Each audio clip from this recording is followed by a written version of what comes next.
Փետրվարի 25-ին Գավառի պետական համալսարանի գիտական խորհրդի նիստերի դահլիճում տեղի ունեցավ համալսարանի հոգաբարձուների խորհրդի նիստ, որը վարեց խորհրդի նախագահ Հայաստանի Հանրապետության Սփյուռքի նախարար Հրանուշ Հակոբյանը։ Օրակարգում բուհի ռեկտորի ընտրության հարցն էր։ Այդ պաշտոնը զբաղեցնելու համար հայտարարված բաց մրցույթին համալսարանի գիտական խորհուրդն առաջադրել էր ռեկտորի պաշտոնակատար, իրավաբանական գիտությունների դոկտոր, դոցենտ Ռուզաննա Խաչիկի Հակոբյանի թեկնածությունը։ Փակ գաղտնի քվեարկության արդյունքում Ռուզաննա Հակոբյանը ընտրվեց բուհի ռեկտոր։ Խորհրդի 24 անդամներից ներկա էին 19։ Քվեարկվել է Գավառի պետական համալսարանի ռեկտորի թեկնածությունը։ Քվեարկությանը մասնակցել են խորհրդի 19 անդամներ։ Բաժանվել են 19 քվեարկատի, քվեատվություն արկա է 19 քվեարկատի։ Քվեարկության արդյունքներն են Ռեկտորի թեկնածու Հակոբյան Ռուզաննա, կողմ 19, դեմ չկա, համոզել չկա։ Գավառի պետական համալսարանը կրթական նոր գաղափարախոսության կրող։ Այս կարգախոսով է շարունակվելու արդեն 24 տարի մեր քաղաքում գործող կրթօջախի հետագա զարգացման գործընթացը։ Այդ գաղափարախոսության առանցքում, հիմքում, կենտրոնում ուսանողն է։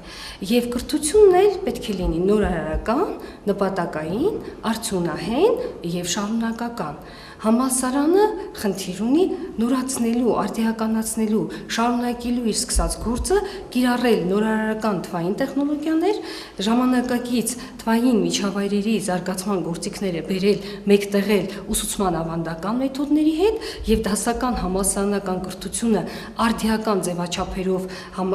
համակցելով ապահովել կրթության որակ։ Հաջորդ խնդիրը, որ իր առջև դրել է բուհը, ըստ նորընտիր ռեկտորի, հասարակության տարբեր շերտերի կրթական կարիքների ուսումնասիրությունն ու դրանց բավարարումն է կրթական լրացուցիչ ծրագրերի ներդրման միջոցով։ Հենց սրանում է կայանում շարունակական կրթության խնդիրը,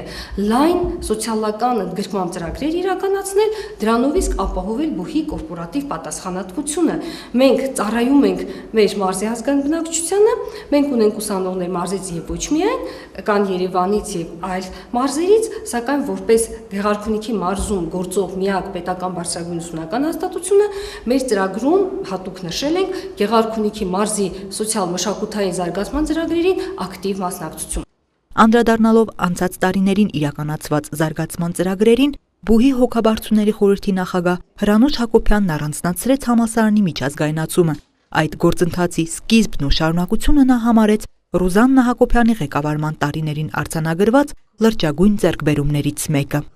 Այսօր 70 եւ ավելի համալսարանների հետ կապեր եւ հարաբերություններ ունի։ Այսօր մեր Գավառի համալսարանի ուսանողները սովորում են եվրոպական ամենատարբեր համալսարաններում։ Մեր դասախոսները կրթվում եւ դասախոսություններ են միաժամանակ կարդում օտար երկրների համալսարաններում։ Իսկ ամենակարևորը Գավառ են գալիս Հունաստանից, Սլովակիայից, Պորտուգալիայից ուսանողներ եւ սովորում են մեզ մոտ։ Սա արդեն խոսում է համալսարանի զարգացման մակարդակի մասին։ Փետրվարի 25-ին Ռուզաննա Հակոբյանին շնորհավորելու առիթը կրկնակի էր։ Գավառի պետական համալսարանի ռեկտորի պաշտոնում վերընտրվելը եւ Գավառ քաղաքի պատվավոր քաղաքացի կոչմանն արժանանալը։ Դա նշանակում է ավելի մեծ սիրով ու նվիրումով, բազմապատիկ ուժերով ծառայել հայրենի քաղաքիս եւ հայրենակիցներիս։ Համալսարանի հոգաբարձուների խորհրդի նիստը նշանավորվեց եւս մեկ արարողությամբ։ Գավառի պետական համալսարանի գիտական խորհրդի որոշմամբ Հայաստանի Հանրապետության Գիտությունների ազգային ակադեմիայի ակադեմիկոս Էդուարդ Ղազարյանին շնորհվեց համալսարանի պատվավոր դոկտորի կոչում, բուհի հետ երկարատև եւ արդյունավետ համագործակցության, ինչպես նաեւ Հայաստանի Հանրապետության կրթության եւ գիտության զարգացման ոլորտում ունեցած անգնահատելի վաստակի համար։ Ես չեմ ուզում ասել, այս դոկտորի կոչումը պարտավորեցնողը, որովհետև ինձ պետք չէ պարտավորեցնել, որ ես իմ վերաբերմունքը դրսևորեի այս հողին, ջրին, այս կոչումը ինձ շոյում է։ Ոչ թե պարտավորեցնում է, դրա կարիք ես չունի, այս շատ շոյող է եւ ինձ լավ եմ զգում նաեւ իմ Գավառում դեռևս ապրող հարազատների այսպես մոտ։ Անահիտ Կարեյան, Սարգիս Ալավերդյան, Գեղամա օր։